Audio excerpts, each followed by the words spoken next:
En esta unidad de balances de masa y energía, toca ver los procesos en estado no estacionario o también llamados procesos transitorios. El objetivo de esta unidad es deducir y resolver balances de masa y energía para procesos transitorios. A lo largo de la cátedra hasta acá vimos procesos en estado estacionario, es decir, procesos que anulaban el término de acumulación en el balance general. Ahora vamos a explorar un poco más a fondo ese término de acumulación, ya sea en forma de masa, en forma de energía o en forma simultánea, cuando se pueden acumular balances tanto de masa como de energía. Un proceso va a ser transitorio cuando algún término varíe con el tiempo. Y en el peor de los casos, todos los términos podrían variar con el tiempo en la ecuación de balance. ¿Cuándo se da un proceso transitorio? Por definición, un proceso por lotes es un proceso transitorio, puesto que se tiene un instante inicial y un instante final y las propiedades cambian entre esos instantes. También un proceso transitorio podría ser el arranque o la parada de un proceso estacionario. Vamos a realizar también problemas de ese estilo, en que el proceso es originalmente estacionario, sin embargo, para el arranque y la parada está forzado a ser transitorio. Y de hecho, vamos a ver que el límite de un proceso transitorio es un estado estacionario.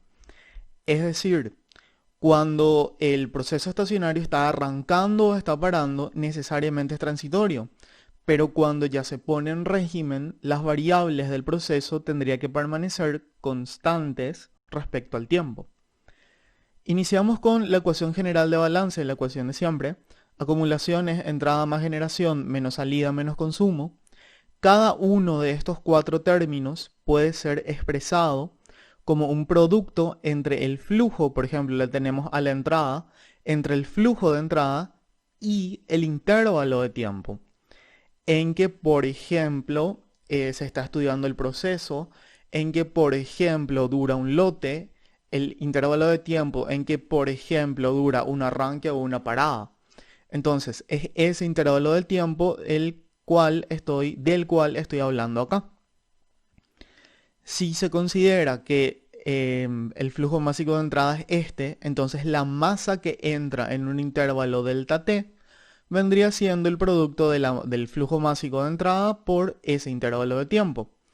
Es la misma explicación para la salida, la generación y el consumo. Terminan escribiéndose de forma que queden multiplicados el flujo por el intervalo de tiempo. Acá lo mismo, flujo por intervalo de tiempo y flujo por intervalo de tiempo. A partir de esto, si yo introduzco todos estos términos en la ecuación general de balance, lo que me queda es que la masa que se acumula o que se desacumula, porque puede disminuir la cantidad de masa dentro del volumen de control, queda expresada como la suma algebraica de los términos de entrada, generación, salida y consumo, escritas en forma de flujo por el intervalo de tiempo. O sea, en otras palabras, lo que hice acá fue factorizar delta t de la expresión general. A partir de esto se pueden sacar lo que se denominan balances diferenciales y balances integrales. Si yo paso esta delta t dividiendo acá, me queda delta m sobre delta t. Y haciendo que esta delta t tienda a 0, entonces esa división de deltas, división de diferencias, me queda como una división de diferenciales, es decir, una derivada. De acá que se puede sacar la ecuación diferencial atendiendo la acumulación, en este caso de masa. También lo puedo escribir en términos de moles. Siempre tienen que tener en cuenta que se parte a partir de una ecuación que relacione o masas o moles, no por ejemplo así una ecuación que relacione volúmenes, porque el volumen no necesariamente se conserva, pero la cantidad de masa sí.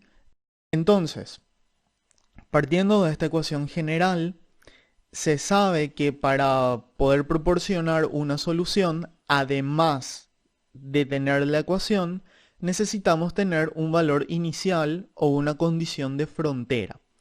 Generalmente este dato se da en t igual a 0, en el instante inicial, pero no siempre. Porque se sabe que de esta integración va a salir una constante y esa constante es necesario determinarla. Y se va a determinar con el valor inicial o con el valor de frontera. En cuanto a los balances integrales, lo que se puede hacer es pasar esta dt multiplicándole a cada término de acá e integrar de manera a que salgan o digamos desaparezcan de la ecuación las diferenciales. Nada más hacer esto. Integrar término a término en función al tiempo en este caso y acá directamente en función a la masa. A ver, este término de la izquierda, la integral de dm es simplemente m. Entonces, esto se convierte en la diferencia entre la masa que hay al final o en un instante dado y la masa que hay al principio. Es decir, este término vuelve a ser la acumulación de masa. Acumulación o desacumulación en caso de que sea respectivamente positiva o negativa. Entonces, a partir de eso, vamos a resolver el ejemplo 11.2-2 del Felder, que me habla de una reacción en fase líquida con estequiometría A para dar B. Me dice que se lleva a cabo en un reactor continuo de tanque agitado bien mezclado de 10 litros. A continuación se muestra el esquema, ingresa un flujo de volumétrico, en este caso de 0,15 litros por segundo, que contiene una concentración de 10 mol de A por litro. El volumen total es de 10 litros y es constante, por eso te dice que es un reactor continuo. El volumen total es constante porque el flujo másico de salida iguala al flujo másico de entrada, ya sea másico o molar dependiendo de la base con la que yo esté trabajando. Sin embargo, vamos a ver por qué al sistema se le considera no estacionario. Me cuenta que existe una reacción de A para dar B. La velocidad de esa reacción es de primer orden respecto a la concentración de A. Y me dice que puede considerarse que la mezcla del reactor es perfecta.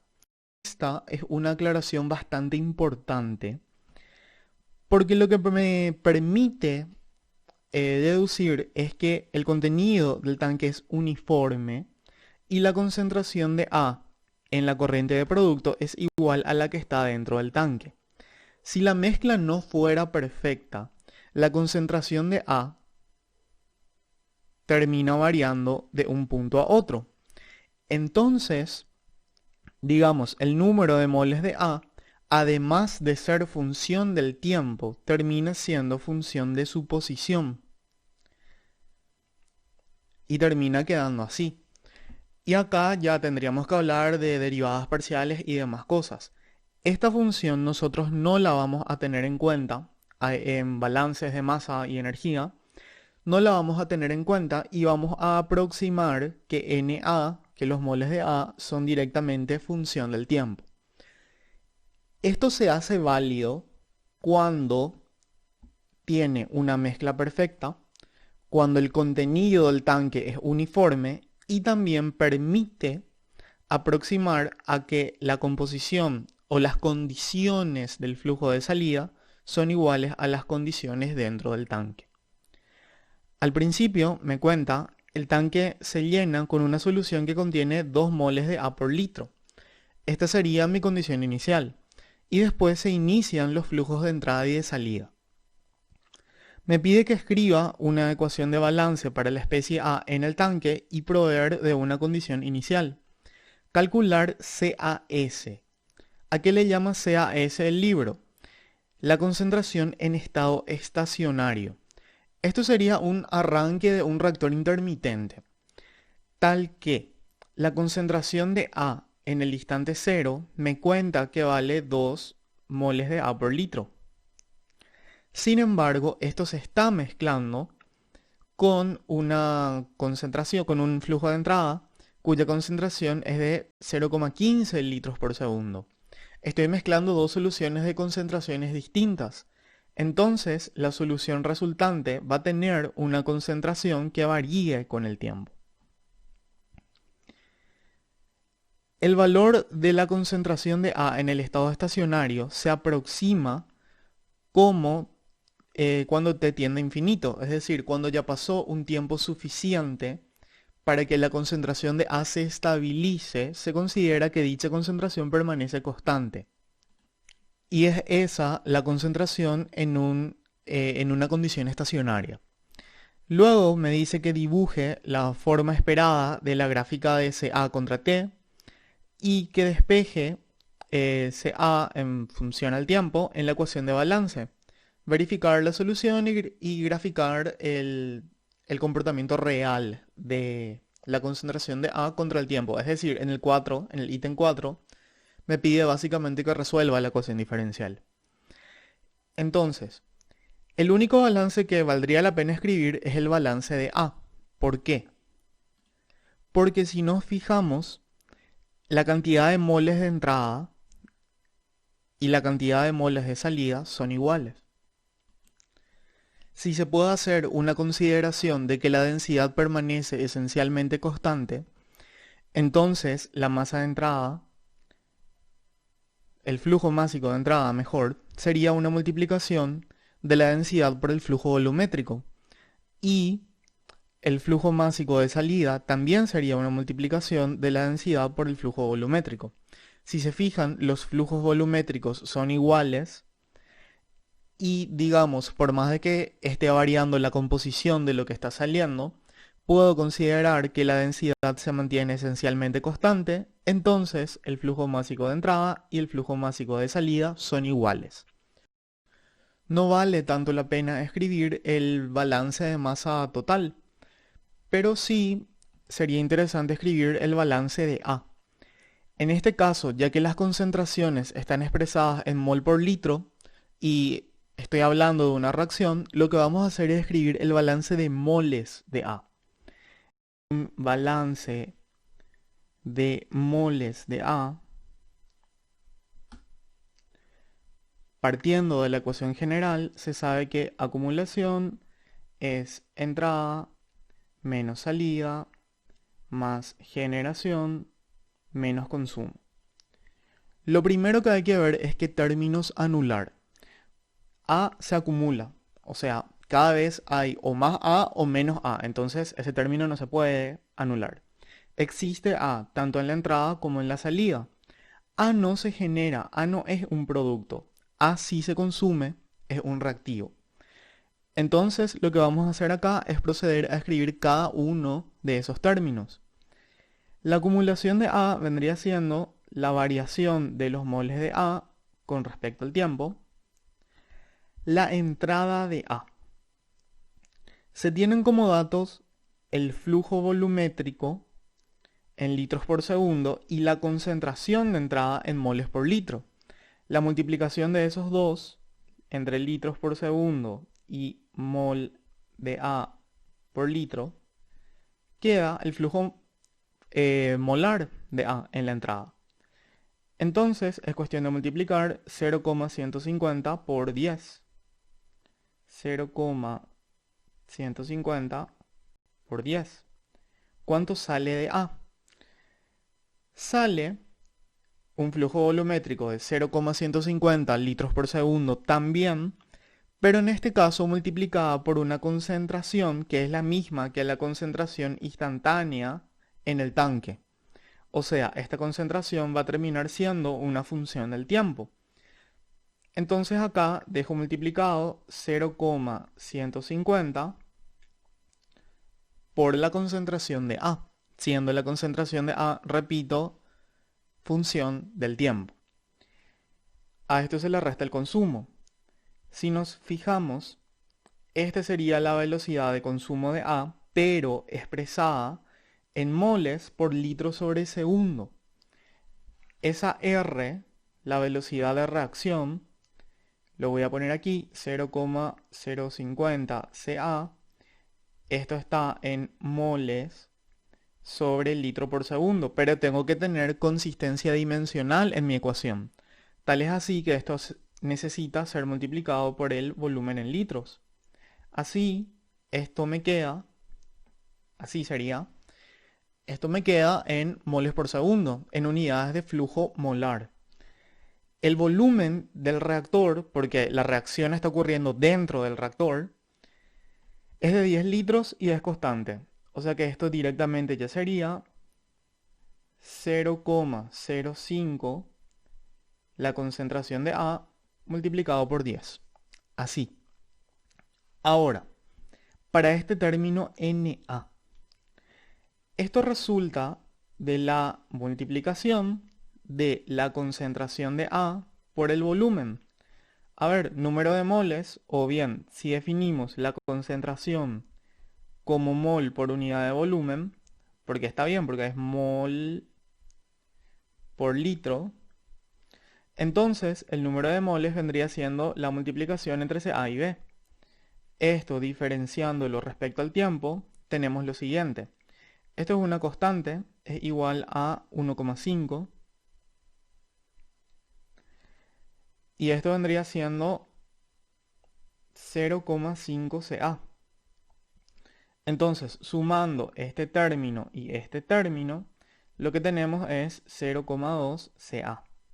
Así. Debido a que el volumen es constante, esto puede salir. Entonces vendría quedando V, cuyo valor es de 10 litros, diferencial de Ca sobre diferencial tiempo, va a ser igual a 1,5 menos 0,2 Ca. Si quiero dejar a la derivada en forma explícita, entonces puedo decir que dCA sobre dt va a ser igual, 10 pasa dividiendo, a 0,15 menos 0,02 Ca. De esta manera. Pero dijimos que no solo era necesaria la ecuación diferencial, sino también necesitamos una condición de frontera. Se sabe, o sea, el problema cuenta que al principio el tanque se llena con una solución que contiene 2 moles de A por litro. O sea que la concentración de A en el instante 0 es de 2 moles por litro. Así.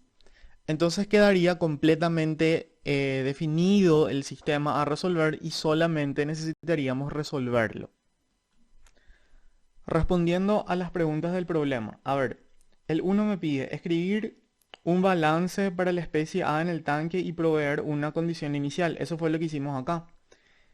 Para el ítem 1, este sería el balance de la especie A y esta sería mi condición inicial. El ítem 2 me pide calcular la concentración de A en el estado estacionario. ¿Qué ocurre en el estado estacionario? El término de acumulación se hace 0. Entonces, para el estado estacionario, este término de acá directamente ya no existe. O sea que esto se hace 0 y lo que hay que hacer es hallar la concentración resultante para el estado estacionario, es decir, hacer 0 igual a 0,15 menos 0,02 Ca. Si de acá se despeja Ca, se ve que la concentración en el estado estacionario es de 7,5 moles de A por litro. A partir de este valor inicial y de este valor final, se puede, digamos, predecir un cierto comportamiento. En un gráfico de la concentración de A versus tiempo, se tiene que el valor inicial de la concentración es de 2. Eso tuvo que haber aumentado gradualmente hasta 7,5, digamos de una manera más o menos así, y al final adquiere un valor asintótico de 7,5 que se va a mantener esencialmente constante con el tiempo. O sea, aquí, en esta zona de la gráfica, ya se estaría alcanzando el estado estacionario. Y el valor asintótico vendría siendo de 7,5 moles de A por litro. Así. Esto responde, creo, al ítem 3. Vamos a revisar. Sí, la forma esperada de la gráfica de CA contra T. Se esperaría que sea una gráfica así. Luego vamos a graficarlo justamente con los valores obtenidos. El ítem 4 me pedía básicamente que resuelva la ecuación diferencial. Entonces, esta ecuación de aquí la voy a colocar aquí. Y es una cuestión de separar las variables. Entonces, me queda que de CA sobre 0,15 menos 0,02 CA va a ser igual simplemente a dt. Integrando ambos lados, yo sé que cuando el tiempo vale 0, la concentración de A vale 2. Y cuando el tiempo vale t, es decir, en un t cualquiera, tengo la concentración de ese A en ese tiempo. Entonces, por aquí tenemos que esto es negativo 1 sobre 0,02, el logaritmo natural de 0,15 menos 0,02 CA.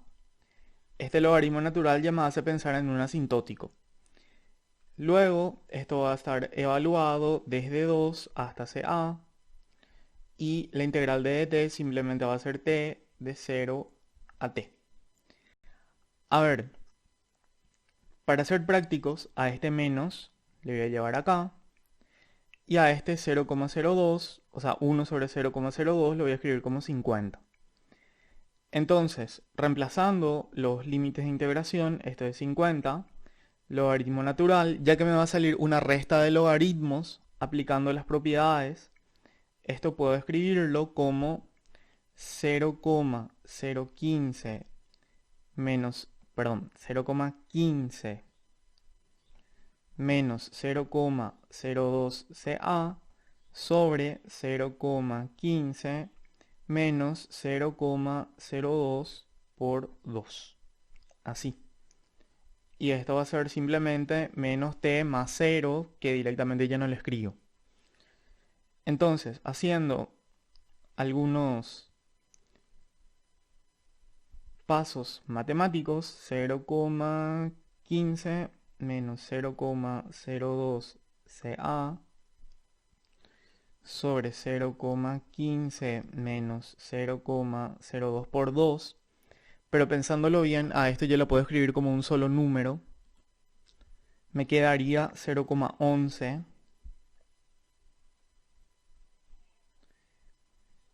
Esto sería igual a menos t sobre 50. Y sacando el logaritmo de aquí, yo podría escribir esto como una exponencial. El 0,11 podría pasar multiplicando. Entonces tengo que 0,15 menos 0,02 CA va a ser 0,11 veces exponencial menos t sobre 50.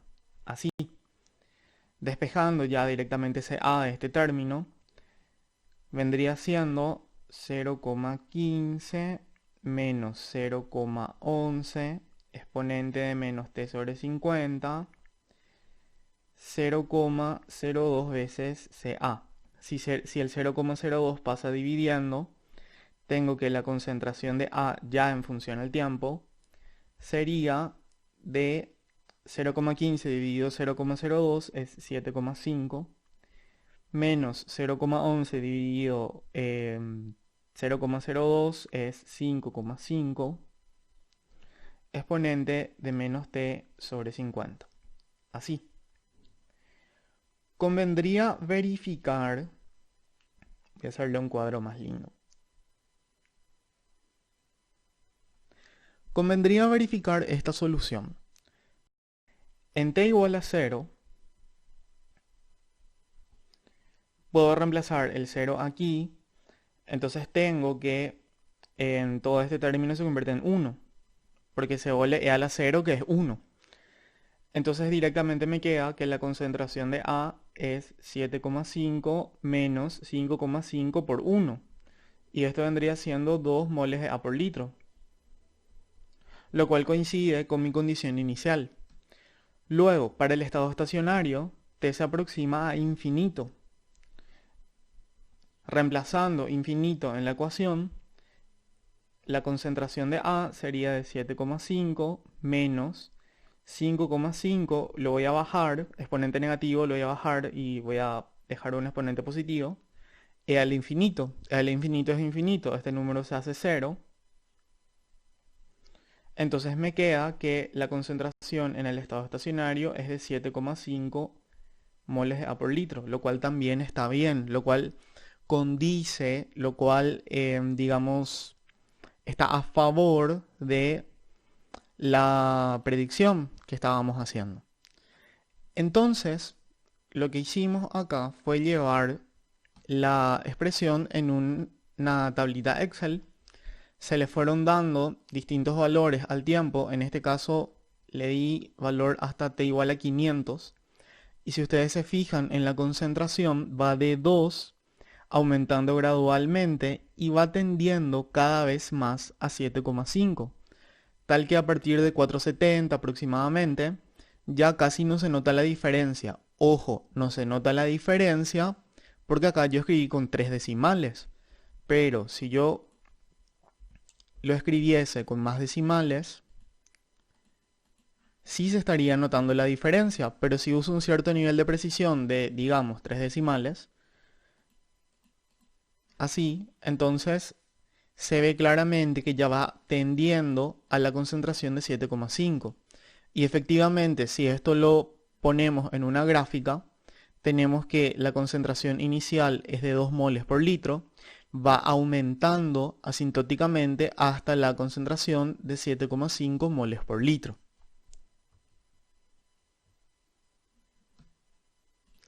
Recomendaciones generales de esta parte. No confundir CA en el instante 0 con lo que el texto le llama CAO. A esto, el texto lo considera como la concentración de A en la entrada. Y no es lo mismo la concentración que está dentro del tanque cuando el tiempo vale 0 que la concentración que está ingresando al tanque en la entrada. ¿Está bien? 2. Tienen que fijarse en la consistencia dimensional. Tienen que controlar que todos los términos de entrada, salida, acumulación y consumo queden en las mismas unidades. Y 3. Tienen que atender bien qué se saca y qué no se saca de la diferencial. Solamente pueden salir cantidades consideradas constantes. Entonces, este videito va a ir hasta acá. En el siguiente vamos a ir resolviendo más problemas sobre estados no estacionarios.